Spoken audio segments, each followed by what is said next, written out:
For context, I'm a middle-aged man who lives on the outskirts of Parbold, a small English village. My house is the only one on a long, winding country road, but it does have a bus stop. From my bedroom window, I can see it on the other side of the road. It's quite handy, really. I never really miss the morning bus to work, and I know the schedule off by heart. That's why I was bewildered when I first noticed the 3:17 a.m. bus on Saturday, the 14th of October. It woke me up, actually. I'm a light sleeper. I sat upright in bed, twisted my body around, propped myself up on my knees, and gingerly inched the curtains open. The old lamppost on my road illuminated an ominous full-gray, non-branded, single-decker bus. There was no interior lighting. I couldn't see a driver or any passengers.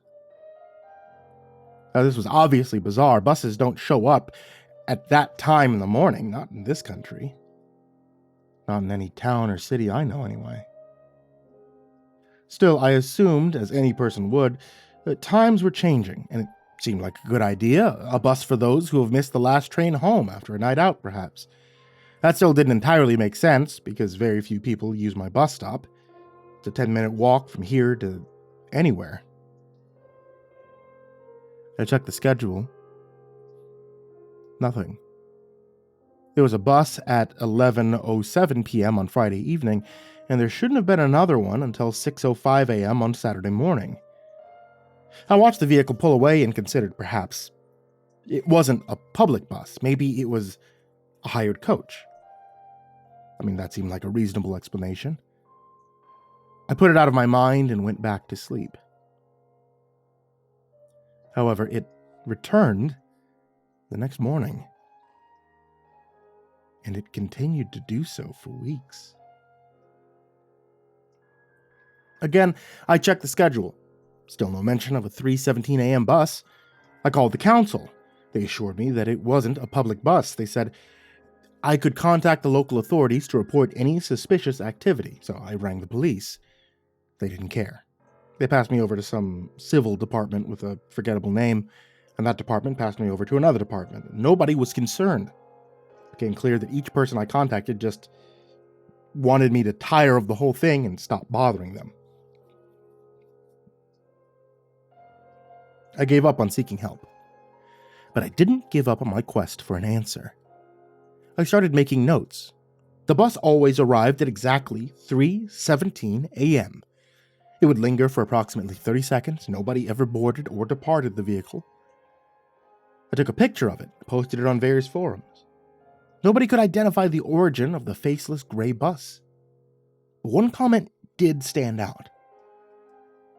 I remember a user telling me that I should sell my house, that I should move.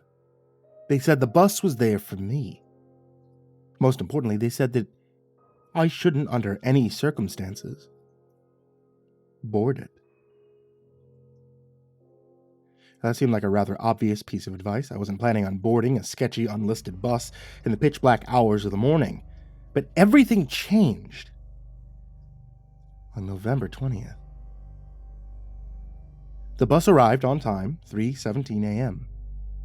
I knelt on my bed and peeked at it through the curtain as it rounded the corner. Something was different. I couldn't quite put my finger on it. Once the vehicle had rolled to a complete stop, I heard it.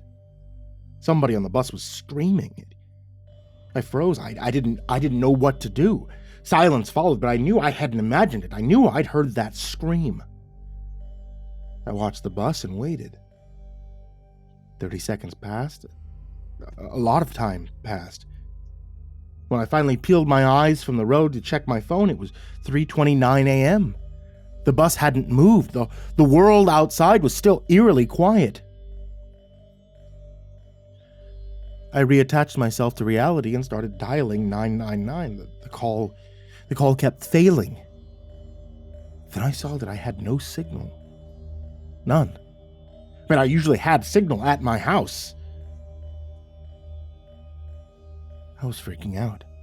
I got up to turn on my bedroom light. Nothing. I flicked the switch back and forth.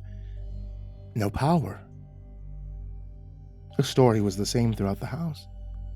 I was about to head to the fuse box, but I looked out my living room window to see a blackened world. The lampposts were all dead.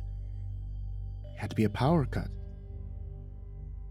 That was when I finally understood, for the first time in my 10 years of solitary living, that I was truly isolated. I had no neighbors, no friends, no family. I was alone.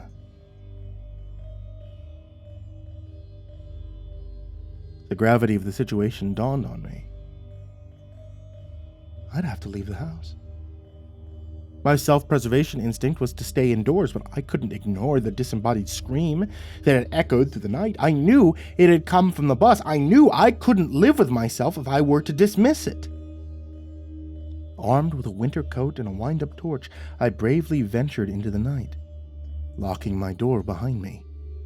I tentatively strolled down my front path, stopping at the gate to cast the torchlight onto the other side of the road. It revealed the gray, stationary, seemingly abandoned bus.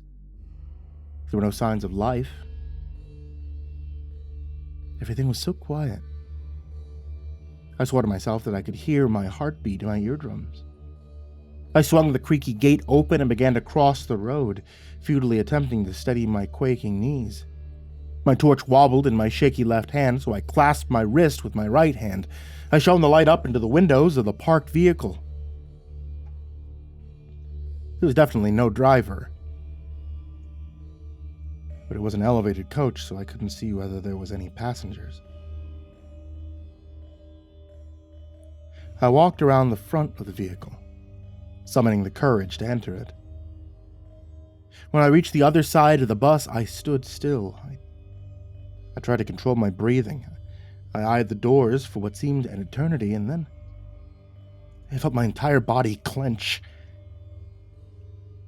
The doors open. My torchlight still hadn't revealed the driver. I couldn't see or hear anyone. I thought for a brief moment of that internet stranger who told me not to board the bus, but I couldn't get that scream out of my head. My gut told me that somebody was in danger. I stepped onto the bus and started to climb the stairs. The doors closed. I held the torch before me as if it were a weapon. I gradually climbed the next set of steps to the elevated passenger platform. I spent several seconds on each step, savoring what I felt could be my final moments on Earth. And then I illuminated the passenger area before me. I half expected to see nothing. Now there was somebody on the bus. The young girl was sitting on the middle seat of the back now. Her head was in her palms. She was crying. I couldn't see her face. "Are you okay?" I asked timidly. No answer. So I started to walk forward. I didn't know whether there was anyone else on board, but I couldn't leave her. Once I was standing only a few yards in front of her, I knelt down in the aisle. "Are you okay?" I asked a second time. The girl's crying abruptly ceased, but she didn't lift her head from her hands. "You shouldn't have boarded the bus," she replied. My torch died. I furiously wound the lever at the side, but it didn't spring back to life. The girl and I had been plunged into darkness. Then I heard the bus doors open. I slowly turned my head to face the front of the bus. I could hear the sound of low, guttural breathing. It was followed by clunking footsteps. Dim moonlight shone through the front window, but it was sufficient to display a hulking figure. At the other end of the aisle, a black specter with gangly limbs was moving towards us. He hunched forward, his elongated arms dragging along the tops of the seats. He was too tall, too wide to fit in the aisle. I turned to face the girl. She had lifted her head from her hands. I could barely see her. I could barely hear her. "This is the last stop," she whispered. "I was really hoping you wouldn't board. I wanted more time." Before I could even comprehend what was happening, I felt an icy limb coil itself around my ankle. It yanked and I fell. My nose connected with the floor of the aisle and I heard something crack. I thought that was it. I thought that was the end, but I looked up to see the demonic creature coil its other limb around the girl's neck. It hoisted her from her seat. She screamed as she was lifted towards the indistinguishable figure in the aisle. I couldn't really see what happened in the darkness, but I'll never forget the sound her body made when it was consumed by the black entity. It sounded like leaves crunching beneath walking boots. I had almost entirely lost my sense of reality at this point, but some vestige of survival instinct persisted in my fractured mind. I twisted onto my back. I looked down at my ankle. I couldn't really see what I was doing in the dark. I just knew I had to act. So with my free foot, I stamped on the creature's limb. I stamped as hard as humanly possible. The demon, which had been devouring the poor girl, unleashed an inhuman wail. It pierced my eardrums and shattered every window on the bus. The limb retracted from my ankle and returned to the shadowy being. I seized the opportunity, catapulting to my feet. I spun around and lunged for the now glassless back window of the bus, clinging to the frame of the window for dear life. I took one last look at the dark entity that was hurtling towards me, and then I dropped to my feet on the road. I sprinted away from the bus. Adrenaline fueled me onward. I didn't look back. I just kept running. At the speed I traveled, I think it only took me a few minutes to reach the warm and welcoming lights of civilization. I looked at my phone and I cried when I saw that I had service. I booked a taxi. I wanted the furthest possible destination. I chose Manchester, and then I took the first train to London. For the past couple of weeks, I've been living in a hotel. I know I was a little late, but I finally took the advice of that online stranger and I moved away. I moved far away. I don't go outside at night. And I definitely don't look out of the window after 3 a.m.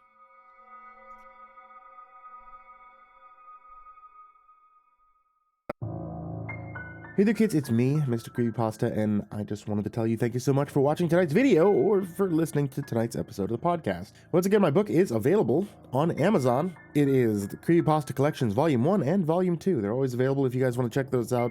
Some of my favorite authors that I've worked with over my career are published in this book. I've curated all of it as well as written the foreword. I hope you guys enjoy it. Check it out. It's in the link in the description down below if you ever want to find out more. And as always, I want to give a very big thank you to everybody who supports me over at Patreon. That's patreon.com/MrCreepyPasta. I cannot thank you guys enough. Thank you guys so much for being supporters. That goes for everybody who was down in the description, as well as AcidSystem, BallarmsTheRat, Blake Rattler, Mendoza, Brenna, BrimstonePandemonium, Caltuna, Chainsmoker Dealer, ChicagoHitman, CoryxKenshin, Cronut508, CrusaderChocobo, CursepoxPrimarch, Dakota Best, Poulsen, Dante Kinkade, Kraus, Ellie Hutmire, Enchanted Buns, Estebean, Gemma, HIDive, nephew, himbojerry, Hourminsec's Time, J. Keems, Jed's Pet, Jordan Humble, King Crab, Mr. Marcus Splits, Old Penguin, Peaceful Buddha, Psychomel, Red Shadowcat, Remember the Sun, Rinku Star, Salty Surprise, Samara Line, Seclude, Simba's Bloody Mojo, Sky Harbor, Smiley the Psychotic, Sullyman, Tolly Sue, the Chavez Brothers. Thank you guys so much for being here. Thank you for listening, thank you for watching, and sweet dreams.